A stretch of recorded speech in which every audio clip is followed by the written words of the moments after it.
Hey guys, welcome back to our channel ALA vlog. आज हम आपको बताने वाले हैं मिस्ट्री ऑफ सैंटियागो फ्लाइट 513 और बहुत से horror but interesting horror facts के बारे में।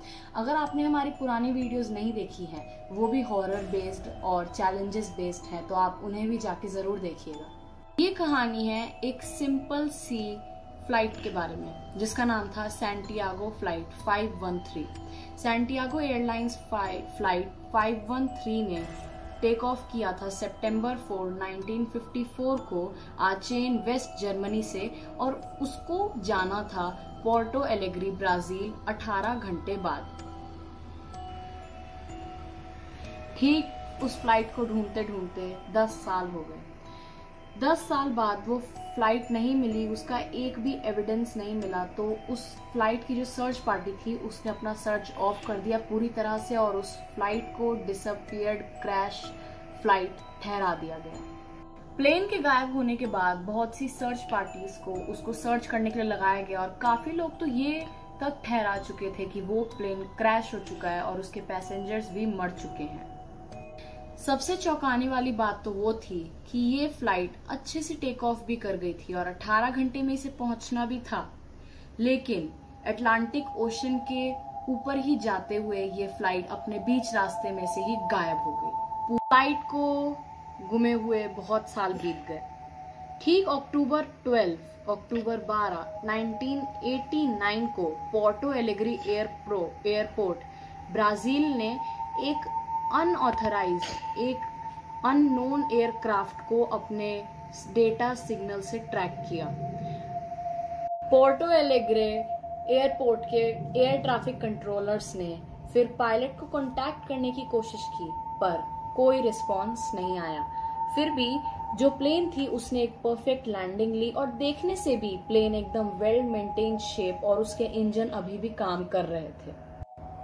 ट्विस्ट की बात तो तब आई, सबसे डरावनी बात, जब एयरपोर्ट अथॉरिटीज के जितने भी लोग थे वो प्लेन के पास पहुंचे और प्लेन का दरवाजा खोला और जब अंदर देखा तो प्लेन के अंदर 92 परफेक्ट स्केलेटन्स पड़े हुए थे, यानी कि 92 लोगों के हड्डियों का ढांचा। मतलब एक स्केलेटन कैसे एक प्लेन को उड़ा के लेके आ सकता है, वो भी 35 साल बाद। 35 साल बाद स्केलेटन से भरा हुआ, हड्डियों के ढांचों से भरा हुआ एक प्लेन आया, एक एयरपोर्ट पे सेफली लैंडिंग की और बीच के साल वो कहाँ गायब था किसी को अभी तक कुछ नहीं पता चला।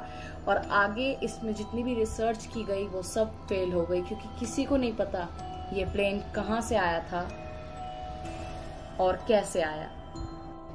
और उनके हाथों में अभी भी प्लेन के हैंडल्स अटके हुए थे, जैसे कि उनकी मौत कहीं बीच में ही हो गई हो।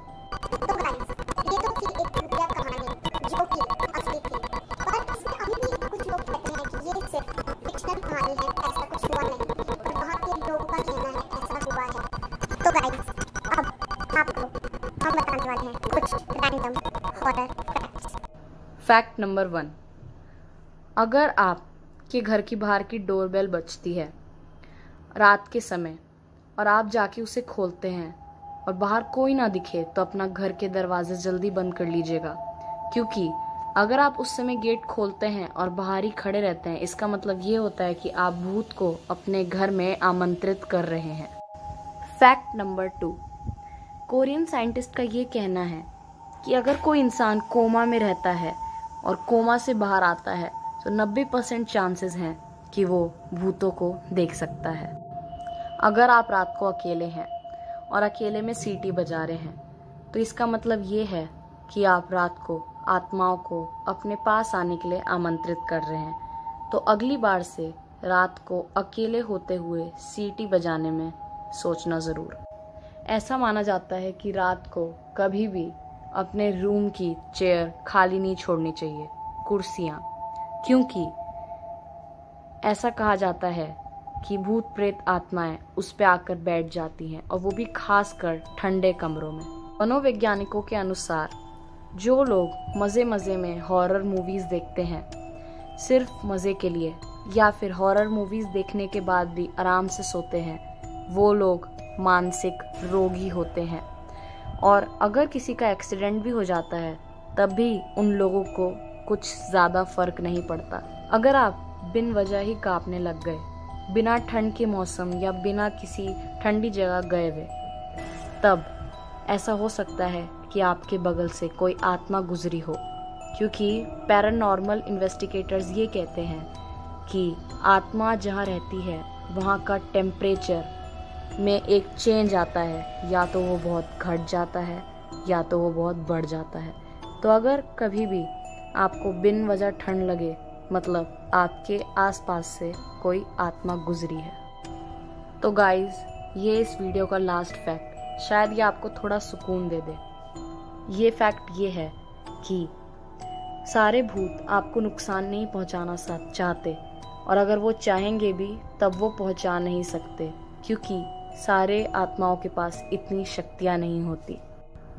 Okay guys, thanks for watching. अगर आपको वीडियो अच्छी लगी हो तो वीडियो को लाइक, शेयर एंड सब्सक्राइब ज़रूर कीजिएगा, और अपना फेवरेट फैक्ट नीचे कमेंट ज़रूर कीजिएगा। Thank you.